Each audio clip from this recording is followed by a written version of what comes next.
Hi, my name is Nikki, and in today's video we're gonna paint this spring mug together. It's full of spring flowers and it's very happy and cute. We're gonna use a bunch of supplies, as you can see on the screen right now: gouache colors, pencil, sharpener, an eraser, pencils, and also a watercolor paper. I'm using Borgiani Bonazzi Sintetico brushes, so synthetic brushes.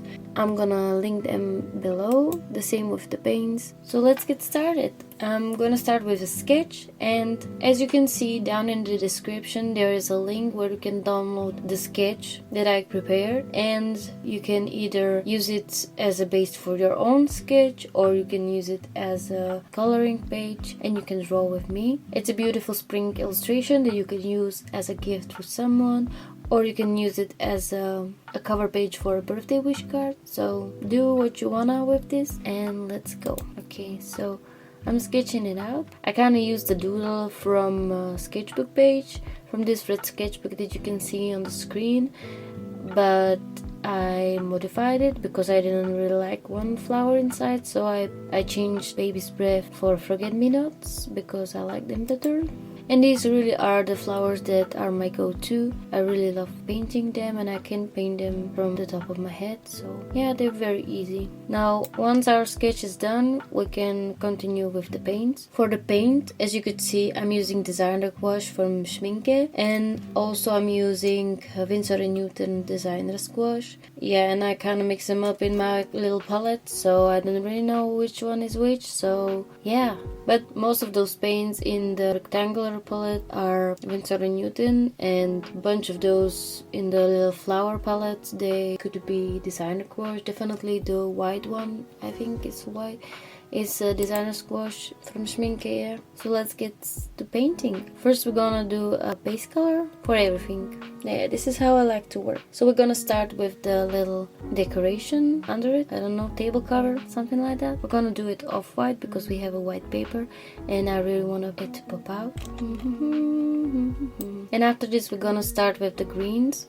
So I'm trying to make the green of the dandelions to be the most vibrant green, and then I'm working more towards a colder green as I'm working on the flowers. So I think I'm doing the daisies a little bit more colder green, and then I'm using the same green for the forget-me-nots, and then for the shamrocks I'm using a much colder green, so that there's a variation. And you can mix that up by using a kind of regular green. It doesn't matter what green you are, you can just start with green and yellow and then work your way towards more blue color, and you can add white and black depending on how much you like it. And because I'm doing just the one coat of color, or I'm trying to at least stick to one coat of color, I'm trying to wait between doing the layers that are connected to each other. So I'm waiting before making the yellow of the dandelion so that the colors don't mix together. With the dandelion, I'm also trying to get a little bit of variation in the flower itself, so you can see me adding a little bit of the white to the yellow, so it's a little bit more interesting. Now I'm covering the white flower of the daisy.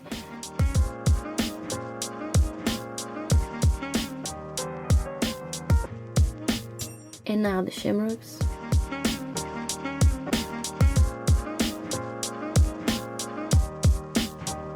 And the forget-me-nots. Just the blue of them, and then later on we're gonna make the centers yellow once the paint dries.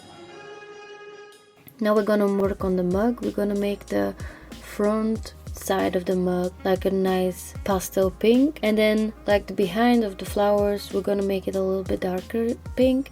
And if I was smart, I would start it with that part and then work my way through the flowers and stuff like that, but I wasn't, so I'm gonna just do it now and fix it later. If there's some mistake, I'm gonna fix it later. Don't worry about it. A gouache is a very opaque medium, so you can do a lot of things to it and it's gonna hold up and it's gonna still look beautiful. So it's a very forgiving medium, so don't worry about it. Now, because most of my painting is drying and it's still a little bit wet, I'm gonna use yellow and trace the stars that I made. So down there is a version with stars and without them, depends if you like them or not. I personally love them a lot, so yeah, here I go. Now I'm reworking the yellows of the centers of the forget-me-nots, which I painted before the stars. And now it's time for a party! Yeah, I love this part so much. I'm gonna choose the pencils that I'm gonna use for putting the detail work in the painting. I love this part so much. The colored pencils are really beautiful and I like to work with them and to add little textures with them. Yeah, that's kind of what I like the most about painting with gouache. So you're gonna need to choose your colors. I think I have the whole collection of Faber-Castell polychromos, so I'm just choosing those that correspond with the colors on the painting. So if you decided to change like the color of the mug or some of the flowers inside the mug, you can definitely choose the colors that suit your paintings. Yeah, it's kind of up to you. You don't have to use them at all if you don't wanna. It's the process that I like to use, but you don't have to use the pencils at all if you don't wanna, and you can add the details in more gouache. So yeah, it's up to you. So I'm working my way through the outlines, and then after I have a little outlines and the very basic details, I'm giving them a little bit of texture here and there, because I like that, and I like when it's like spread out and you can see the strokes of the pencils. So yeah, if you like that too, you can add it too. It gives the painting a little bit of definition. That is something, it's like I don't know how to explain this. Something like little details matter the most, so it makes the whole painting work together somehow. Like it puts it together, which I really like. Yeah, I'm gonna add a little bit of texture to the table cover and to the mug, and a little bit behind the flowers in the mug. And I think soon I'm gonna be finished. Oh, the final part. I'm gonna add the white details to the whole painting, so a little bit of here and there. I really like it, but of course it's optional for you. This is just part of my process. I really like the white details. I'm a sucker for them. I hope this video was somehow helpful and that you managed to paint a little painting for yourself, or that you at least have fun watching me. If you were able to watch until now, I think you should consider subscribing. And if you wanna support me somehow, you can subscribe to my channel and like this video. And if you wanna support me even more, I have a Patreon.